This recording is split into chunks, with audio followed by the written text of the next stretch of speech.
Assalamualaikum warahmatullahi wabarakatuh. Kembali lagi bersua dengan channelnya Inaltora, spesial di interview Inaltora Interview.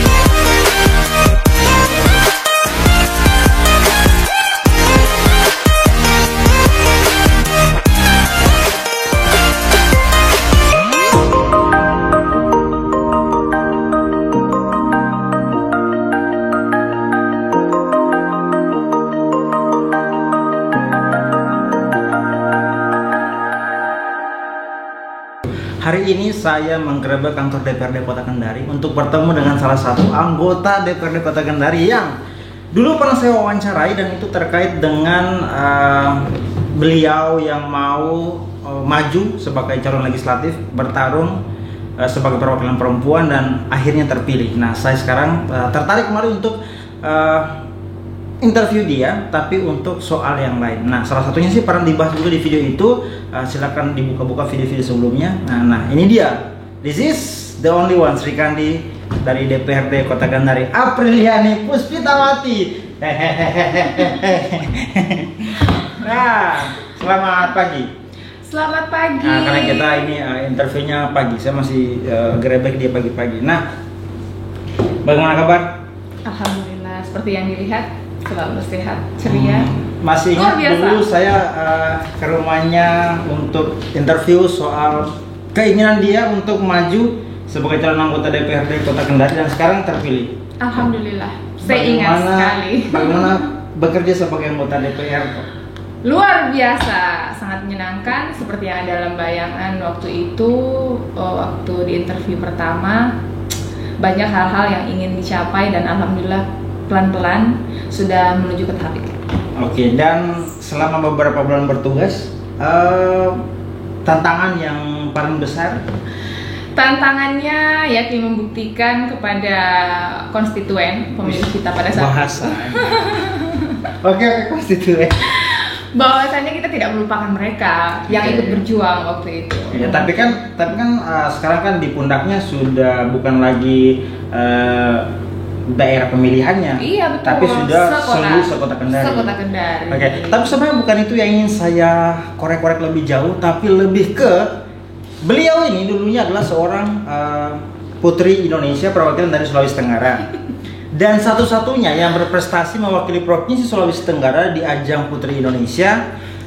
Dia meraih kategori Putri Intelijensia, tentu nomor 1 di Indonesia. Nah, setelahnya tidak ada lagi wakil-wakil Sulawesi Tenggara yang berprestasi. Oke? Sorry. Ada. Siapa? Yang kemarin 2019 itu Nadine itu dapat best evening gown. Nadine. Oke, berarti saya yang tidak mengikuti itu. Tapi maksud saya, di luar itu, menurut saya ada regulasi yang agak berbeda. Ini terkait dengan yang lagi viral sekarang, soal putri dari Sumatera Barat, Kartika, Kalista, bukan Kartika sih, Kalista, yang akhirnya menjadi bulan-bulanan netizen hanya karena satu kesalahan yang bisa jadi itu human error sebenarnya. Yang tidak hafal Pancasila. Yang tidak hafal Pancasila. Bisa jadi karena pertanyaannya 30 detik, kemudian tekanan penonton, audiens, dan keharusan untuk menjawab tepat waktu. Rasanya juga manusiawi. Cuma sebenarnya yang tidak bisa diterima itu adalah tindak netizen Indonesia yang membuli sampai akhirnya kita terpecah lagi nih yang pro dan kontra. Nah, sebenarnya kalau menjadi putri Indonesia kira-kira itu kesalahan yang fatal atau bagaimana sih sebenarnya kalau kita dihadapkan dengan situasi seperti itu dulu waktu kompetisi? Oke. Sebenarnya kalau saya pribadi melihat itu dari dua sisi. Yang pertama adalah bagaimana sebenarnya karakter dari event-event pageant seperti ini kan, pageant queen seperti ini tuh seperti apa. Yang kedua ya pertanyaan-pertanyaan seperti itu pertanyaan yang jawabannya itu pasti gitu loh. Jadi tidak bisa opini, kemudian tidak bisa apa ya, pokoknya bukan sebenarnya bukan tipe pertanyaan dari pageant itu sendiri begitu loh. Jadi kalau saya lihat dari dua sisi, bahwasannya yang pertama yang ikut berkompetisi itu harus punya mental dalam arti ya dia harus punya wawasan yang luas, apapun itu begitu kan, terkait apapun itu, entah itu konteks pageant ataupun bukan, yang menjadi pertanyaan-pertanyaan yang menjadi selama ini ya seperti itulah pageant, seperti orang mungkin bisa pertanyaannya kan kebanyakan menurut Anda bagaimana gitu kan, sehingga kenapa sebenarnya pageant seperti itu, yang mau digali itu kan karakter si kontestan. Nah, jadi lebih ke kepribadiannya bagaimana sih orang ini gitu kan, kemudian dia punya pola pikir seperti apa. Sementara pertanyaan-pertanyaan dengan jawaban yang pasti tanpa nalar dalam arti apa yang gimana apa gitu kan, harus meramu dulu pokoknya kan? Intinya ilmu pasti lah gitu kan. Pertanyaan seperti pertanyaan menurut kamu 2 bagi 2 berapa gitu kan. Itu tuh sebenarnya bukan tipikal pertanyaan pageant, Pak Inal. Jadi wajar saja kalau tiba-tiba dia shock karena tidak siap. Sebenarnya untuk kedepannya formulasi pertanyaan seperti ini pentingkah lagi ada di atau perlu dipertimbangkan sama Yayasan Putri Indonesia? Iya, sebaiknya perlu dipertimbangkan. Kalau penting nggak penting. Kalau di daerah sih sebenarnya lihat saja pertanyaan-pertanyaannya pun kayak kamu tahu nggak wisata apa yang ada di daerah, itu kan pasti kita nggak boleh ngarang-ngarang kan, dan itu penting loh, maksudnya untuk kita bagaimana mengenali itu karena juga misi satu daerah, yes, promosi daerah. Sebenarnya itu menjadi yang penting juga kalau misalkan yayasan bisa melihat sisi ininya ya, bukan hanya karakter gini loh. Sorry, saya agak ini kan tiga yang selalu dibawa brandnya ya. Jadi brandingnya untuk Putri Indonesia kan brain, beauty, dan behavior. Jadi takutnya yang kemarin sampai kena bully, brainnya ini loh yang perlu dipertanyakan. Jadi memang sebenarnya kalau saya lihat dari apa ya bahasa tubuhnya si Kalista ini memang sebenarnya sesuatu yang sangat bikin dia shock begitu loh, kaget dengan pertanyaan. Pertanyaannya begini sih, dia kan mungkin sudah membayangkan dengan pertanyaan menurut saya gitu loh. Pariwisata Indonesia. Nah, oke. Kemudian lepas dari itu, setelah muncul pro kontra itu, sekarang kita mulailah bola-bola panas, isu di media berkembang sampai akhirnya inilah salah satu mungkin kekurangan media, mencoba menggali sampai akhirnya ketemu dengan satu hal. Sebenarnya regulasi pemilihan Putri Indonesia mewakili daerah itu apakah ini pure utusan Pemprov karena dia membawa nama provinsi, atau hanya semacam selebrasi dari yayasan, di daerah ada cabang yayasan, kemudian mereka ditunjuk untuk mewakili dengan embel-embel daerah. Nah, pertanyaannya, ketika ada Kalista bahwa tidak diakui oleh Pemprov, nah berarti akan berlaku sama dengan di daerah-daerah yang notabene-nya berangkat tiba-tiba saja begitu, kayak kita Sulawesi Tenggara, tiba-tiba saja begitu ada rezeki, tiba-tiba saja begitu ada. Kalau sorry teman-teman, kalau April ini saya tahu betul ada regulasi lombanya saat itu diadakan di Hotel Karion oleh salah satu media di Sulawesi Tenggara, dan itu saya tahu sendiri Bapak Nur Alam saat itu menjabat sebagai gubernur hadir di situ menyerahkan langsung untuk jawarannya. Nah, sekarang pertanyaannya makin ke sini sepertinya regulasi pemilihannya hampir tidak direstui dengan Pemprov. Kalau kita berbicara regulasi, ini kan Yayasan Putri Indonesia, yayasan yang sangat besar dan sudah berdiri sudah cukup paling lama lah untuk yayasan-yayasan pemilihan seperti ini. Itu regulasinya sudah sangat jelas sebenarnya. Sebelum ada utusan dari daerah untuk berkompetisi ke tingkat nasional itu, YPI itu sudah bersurat ke daerah masing-masing, sehingga tergantung dari respon daerahnya apakah mereka mau untuk menyelenggarakan di daerahnya ataukah mengirimkan langsung untuk mengikuti audisi di Jakarta. Makanya sering kita lihat langsung penunjukan kan? Sebenarnya bukan penunjukan itu Mas Inal, tetap audisi di Jakarta, tidak ada langsung penunjukan. Siapapun itu jadi dibuka, yang membuka adalah YPI langsung. YPI langsung yang memberitahu di portal mereka secara resmi bahwasannya ada penerima audisi pemilihan Putri Indonesia daerah. Jadi yang mana saja yang masih kosong itu di-share, kemudian dibuka, siapa saja boleh, tidak dibatasi berapa banyak. Misalkan dari daerah kita nih Sulawesi Tenggara ada yang ikut sampai 100 orang, ya mau gue ikut, nggak masalah. Yang penting yang pertama lolos seleksi berkasnya dulu kan mengirim dulu nih data segala macam. Kemudian disaring lah sama YPI, mungkin yang mendaftar 10, kemudian disaring nih yang boleh ikut audisi 4. Nah 4-nya ini yang ikut sesi audisi, entah itu yang wawancara, kemudian fisik, lah semuanya lah begitu. Jadi selalu ada. Dan akhirnya gaungnya di daerah ini yang jadi pro kontra. Soal itu ketika ada wakil dari Sulawesi Tenggara hadir, loh yang dari Kabupaten Muna, Bau-Bau misalnya dari mana saja, siapa itu? Iya kan? Kenapa kita tidak tahu? Harusnya kita dari di sini putri daerah juga mau bersaing untuk. Betul. Nah, menurut saya gaung itu yang kurang. Nah, akhirnya juga kejadian untuk yang ini. Kalau nggak ada kasus Kalista sih sebenarnya tidak akan sampai serumit ini. Kita welcome saja dengan proses pemilihan yang tiba-tiba kok wakil ini. Padahal sebenarnya kalau kita tahu di balik itu sebenarnya ada proses juga yang dilalui sama YPI. Ada proses. Kalau menurut saya sih di sini yang perlu berperan aktif juga dari Pemprov atau Pemkotnya. Jadi ketika menerima pemberitahuan atau mungkin ada yang datang melapor seperti media seperti tadi yang Mas Inal sampaikan bahwasannya dulu pernah diselenggarakan oleh salah satu media di Kota Kendari, gitu kan? Nggak apa-apa kalau misalkan ada yang datang ke kantor untuk menawarkan itu, semisal mungkin Pemprov atau Pemkotnya belum mau menyelenggarakan karena mungkin dengan mengingat kondisi budgetnya atau bagaimana yang belum direncanakan, sehingga budget itu bukan tidak ada, tetapi peruntukannya kemana itu kan harus jelas, gitu kan? Kalau tiba-tiba ditodong mau buat ini ya Pemprov juga tidak mungkin bisa melakukan itu, begitu loh. Sementara di APBD jelas kalau untuk apa itu ada peruntukannya kan begitu, Mas Inal. Kita turun ke segmen yang paling kecil misalnya. Sekarang Mbak Fir sebagai anggota DPRD Kota Kendari, kita tahu ada pemilihan Putri Luale Anonia sekelas Kota Kendari. Kenapa tidak diproyeksikan misalnya setiap daerah membuat ajang-ajang duta pariwisata, pada akhirnya dibuat semua peserta yang berkompetisi untuk ajang seleksi nanti buat Putri Indonesia misal. Itu atau agak beda regulasinya misalnya dari segi umur atau apa? Sebenarnya begini, kalau dari kita di daerah kan sudah ada tuh Luale Anonia, itu sudah jelas yang dilakukan setiap tahun dan itu ada anggarannya dari Pemprov. Iya, jadi di Pemkot. Jadi ada itu dianggarkan untuk bahasanya untuk mempromosikan lah begitu kan pemilihan duta-duta juga seperti itu, karena ke depan mereka juga diberdayakan ketika ada tamu penyambutan, tarian yang seperti itulah begitu kan, mereka pasti dipakai lah untuk menjadi duta di Kota Kendari.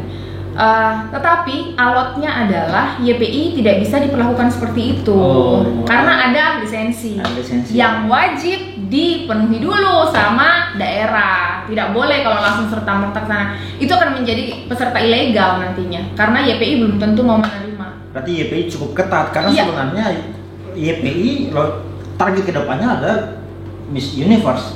Mau tidak mau harus diperketat. Seleksi dari calon-calonnya memang betul-betul hampir yang bisa dijual dong. Dalam artian dijual bukan maksudnya dalam artian dijual ke nasional, ke internasional seperti itu. Masa wakilnya Indonesia tapi dari segi pengetahuan tidak ada, sangat minim. Dari segi brand yang tadi itu minimal tercover oleh YPI. Ya, jadi memang seperti itu kalau dari YPI karena pernah ada kejadian, saya lupa di daerah mana itu, daerahnya juga pernah audisi untuk putri daerah, kemudian dikirim ke YPI waktu itu. Dipikirnya mereka sudah pasti lolos, ternyata tidak lolos dan itu dipertanyakan sama daerah tersebut. YPI tetap aja nggak mau karena memang tidak melalui proses, tidak melalui YPI tidak dilibatkan apa segala macam. Jadi tidak bisa juga. Jadi kegiatan ini tuh masih ada begini. Kalau YPI berdiri sendiri kan memang ini kegiatannya YPI gitu yang akan melibatkan daerah. Itu bisa saja berlangsung gitu loh. Jadi bisa aja begitu.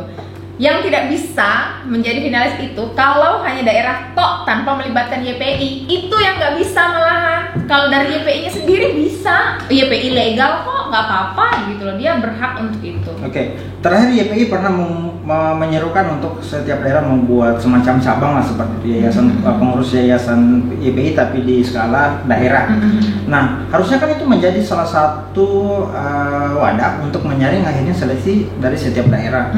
Nah, untuk semacam proses perekrutan sendiri sampai akhirnya mengeluarkan satu nama untuk menjadi peserta di nasional, tidakkah itu menjadi bagiannya dirimu misalnya sebagai mantan alumni Putri Indonesia yang mau memberikan wejangan-wejangan dan sebagainya? Apakah terlibat atau tidak? Alhamdulillah sampai sejauh ini mulai dari 15, 16, 17, 18, 19 sampai 20 semua pasti soan. So, pasti ketemu dulu. Iya dong, kan? Yang berprestasi dong. Cuman kalau disampaikan Putri Indonesia membuka cabang, sebenarnya bukan buka cabang. Karena kan di regulasinya Putri Indonesia, Yayasan Putri Indonesia itu jelas bahwa ada IO yang ditunjuk gitu loh. Ada untuk menyelenggarakan untuk menyelenggarakan pemilihan Putri Indonesia daerah yang pastinya kalau YPI sih harusnya yayasan ini sudah diakui oleh pemerintah daerahnya dan kemudian diakui oleh YPI-nya gitu loh. Berarti mesti ada sinkronis. Harus ya? ada, tidak bisa kayak seperti yang saya sampaikan tadi, tidak bisa kalau berdiri cuma sendiri itu nggak bisa. Jadi memang harus sinkron dua-dua. Jadi isu yang beredar tentang si Kalista ini sangat menarik memang karena menurut saya kalau kita lihat di postingannya si Kalista ada kok dia berfoto sama Ibu Gubernur. Jadi sebenarnya itu tuduhan-tuduhan yang salah dan iya. hanya permainan-permainan jurnalis yang mencoba mencari sebenarnya saya malah sedih loh. Berarti sebenarnya si Kalista ini berjuang sendiri dengan daerahnya karena kalau dibilang ini yang yang memberikan statement adalah siapa di pejabat lah ya, di dinas pariwisata. Berarti kasihan sekali Kalista ini. Kasihan ya tetap berarti mereka berjalan sendiri. Sama halnya dengan kemarin yang si Kikio Rizky ini kan menyedihkan juga karena memang gimana ya tidak ada persiapan dan tidak didukung pemerintah secara langsung kah? Tidak didukung pemerintah secara langsung. Jadi tapi ada bantuan dari Ibu Gubernur juga ada, Ibu Agista. Walaupun mereka si Kikio ini tidak sempat ketemu begitu. Tapi ada beberapa pakaian-pakaian yang dipakai sama Kikio itu kan itu dari Ibu Gubernur semua. Ya tetap ada walaupun ya mungkin inilah yang dibilang kurang perhatian, dalam tanda petik kurang perhatian karena kurangnya komunikasi. Andai kata misalnya sejak awal bahwa sebenarnya YPI tidak menutup diri, artinya kalau memang betul-betul YPI merasa berdiri sendiri dan setiap orang berhak saja masuk ke ajang nasional, berarti wajar saja Pemprov lepas tangan. Tapi kan ternyata setelah kita tahu ceritanya YPI cukup ketat, justru harusnya mereka tetap ke daerah, tidak mau melangkahi daerah karena kata mereka setiap peserta membawa nama daerah. Betul. Jadi rasanya mustahil ya. Mustahil. Bahkan sebenarnya kalau pemerintah daerahnya ini bisa diajak kerjasama, YPI itu setiap tahunnya kan mengangkat tema. Daerah mana yang mau dijadikan untuk tema pagelaran malam puncak itu. Ya kayak kemarin ini kan NTT ya kalau nggak salah. NTT atau NTT kalau nggak salah. Jadi luar biasa promosinya dong. Jadi mereka sampai ke Labuan Bajo apa segala macam kan itu kan riset. Iya, memang mereka di sana. Jadi ada sesi foto di sana, di mana. Sebenarnya memang daerah ini sangat dipanggil lah istilahnya kesediaannya dari pihak YPI. Bagaimana nih, sedia nggak kalau misalkan kita ini gitu. Cuman banyak daerah yang memang sebenarnya dari daerahnya sendiri yang tidak siap untuk itu, begitu loh Mas Inal. Dan jangan salah, setiap peserta yang hadir itu punya misi-misi kegiatan sosial. Iya, betul. Dan ini harapan sebenarnya kita netizen jangan membuli atau melihat covernya saja. Sebenarnya apa yang dilakukan para peserta itu sudah luar biasa. Dan banyak hal yang mereka sudah perbuat untuk daerahnya dia wakili dan di Indonesia untuk dia perkenalkan ke dunia. Oke, terakhir. Harapan ke depan untuk ajang pemilihan Putri Indonesia yang lagi-lagi soal isu daerah dan isu nasional. Ya, harapannya ke depan mudah-mudahan daerah-daerah, seluruh daerah di Indonesia pastinya bisa mengirimkan, diajak kerjasama lah untuk mengirimkan kandidat-kandidatnya yang terbaik, yang direstui. Berarti kalau yang direstui berarti bantulah mereka untuk memenuhi apa yang diinginkan dari pihak YPI. Karena nama mereka membawa nama daerah dan di kancah nasional. Sejutaan pasang mata melihat ketika pada saat pemilihan malam ini. Oke, luar biasa. Kayaknya dia mau rapat. Oke, terima kasih Mbak April waktunya sudah mau berbagi lagi pengalaman soal isu-isu yang lagi viral saat ini tentang Mbak Kalista dan semua alumni. Oke, selamat bekerja. sukses menjadi Srikandi anggota DPRD Kota Kendari. Kita doakan semoga tugasnya betul-betul hadir untuk masyarakat. Amin. Bukan hadir untuk dirinya sendiri dan keluarganya. Amin. Oke, saya Ultra, jangan lupa untuk subscribe channel ini, nonton videonya sampai selesai. Kalau berkenan silahkan di-share. Oke, see you next video.